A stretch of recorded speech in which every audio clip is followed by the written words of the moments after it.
So, this is the episode guide for School Hard, episode 3 of season 2. I hope you enjoyed it. So, what did we learn from this episode? Unlike the last episode where we could have missed it and been the same for it, I think we actually learned some things in this episode. So, one of the things we learn is that Buffy's clearly not on Snyder's good side. It's been sort of implied before, but now it's very clear. She's apparently the second worst student in the school, and until now she may be the worst student in the school now that the worst student died. And so that doesn't look good, right? She's still got basically 2 years of high school left, her junior and senior year, and unless a pack of possessed hyena students eats this principal, it could be an unpleasant run. Buffy doesn't snitch on her friend, her not friend. She doesn't snitch on the other student. Even though telling Snyder about Sheila could have saved Buffy from being expelled,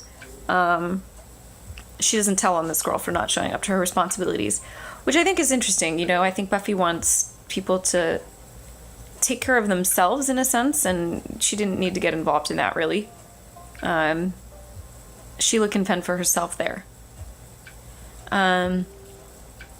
Buffy takes French. I took Spanish in high school, but Buffy takes French. That's fine. She lives in California. Spanish would have been much more useful. Oh well. Drusilla appears to have been injured by an idiot mob, which is interesting. So, it seems like it's probably some kind of mystical disease or something, because we know that vampires are immortal, right? But she seems sick somehow. And apparently it's the result of an idiot mob. According to Principal Snyder, vampires are gang members on PCP. So Snyder apparently knows about vampires, and apparently there's this like running line, gang members on PCP, when vampire activity happens, this is what we call it, and this is what people will buy. So that's interesting too. Snyder seems to understand some things that are going on. So what's all that about? What does that mean? What's there? What's not there? What does that mean about Principal Snyder, that he knows there are vampires and that seems to be involved in, I don't know if I would say covering it up, but a different narrative. I don't know if that's necessarily malicious or not, because it could be with good intentions that he's trying to keep that under wraps. But it's interesting that he knows. Angel is apparently Spike's sire. Spike has killed 2 slayers that are documented. So he's killed at least 2 vampire slayers. And the second died begging for her life, at least according to Spike. I don't know how much he might be inflating that story, because clearly makes him sound better if the slayer's begging for her life. But apparently he's telling the truth about killing 2 slayers, so the anointed one is now dead. So goodbye, little creepy boy. See you later.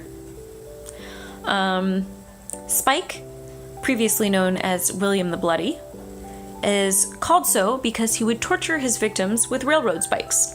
Sounds fun. He and Drusilla came to Sunnydale hoping that the energy from the Hellmouth would restore her. So there's some kind of mystical sickness thing she has going on.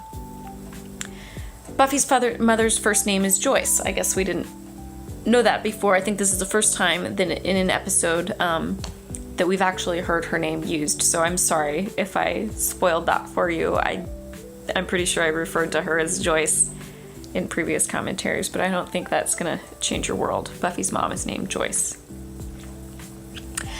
And Buffy suggests she burned down more than one building. So that's fun. We assume that she also burnt down any other buildings with the same good intentions with which she burnt down the gym. The hate. Willow has gotten a little braver in this episode, I think. And I think it's interesting to watch Willow's trajectory a little bit. It really, the first episode of Buffy gets Willow to be a little bit more self-confident. She tells, the Carpe Diem, and Willow goes on a little date with a vampire that ends up turning out poorly. But it's interesting to see Willow's self-confidence increase. And she's I think that becomes clearer in this episode. She makes some really funny comments and is kind of mean to Cordelia a few times, even though she does save Cordelia's life. Willow really dislikes Cordelia, but she always seems forgiving when Cordelia does have nice moments. So they have the We Hate Cordelia Club.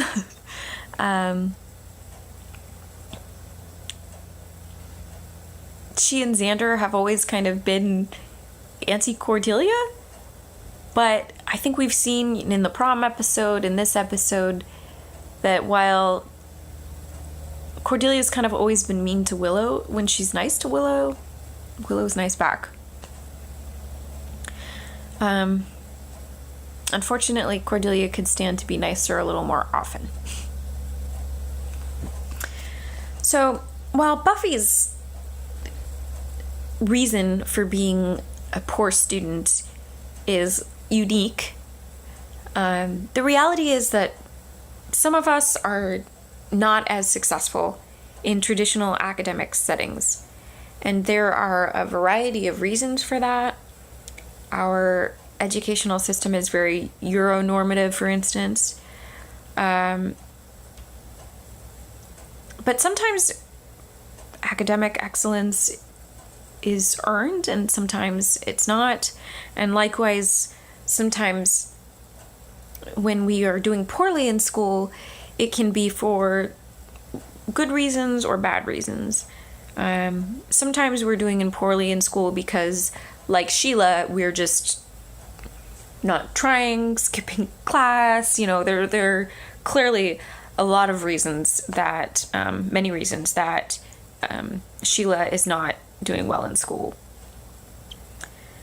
But that's not always the case. Buffy has legitimate reasons she's not doing well in school. Do you have subjects that you just can't seem to master, even when you try your hardest? I think many of us just have those things, like whether it's like I'm just really bad at math, or I'm just really bad at this thing or that thing. I'm really bad at reading maps. I'm really bad at maps. And putting together IKEA furniture. Like those spatial map kind of things. I'm really bad at that kind of stuff. Just FYI. Are there students in your school that are a little bit like Sheila that seem to get into trouble frequently? Why do you think that is? Why do you think some students get in trouble more than other students? And are there more than one reason for that? Different people have different stories and maybe get into trouble for different kinds of reasons.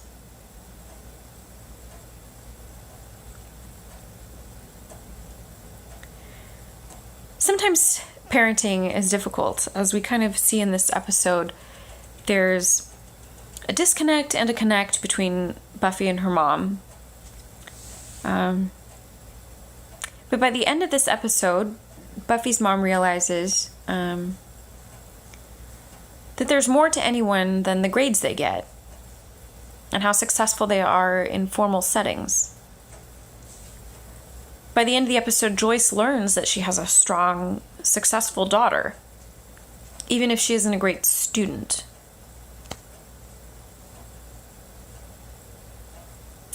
So do you feel like, where are your skills in life? some of us have skills that transfer into academia easily, and some of us have skills that are maybe outside academia, or at least the kinds of settings that we find in high school, the particular academic subjects of high school, but can be really successful in other fields, in other ways. Where are your strengths and weaknesses, do you think?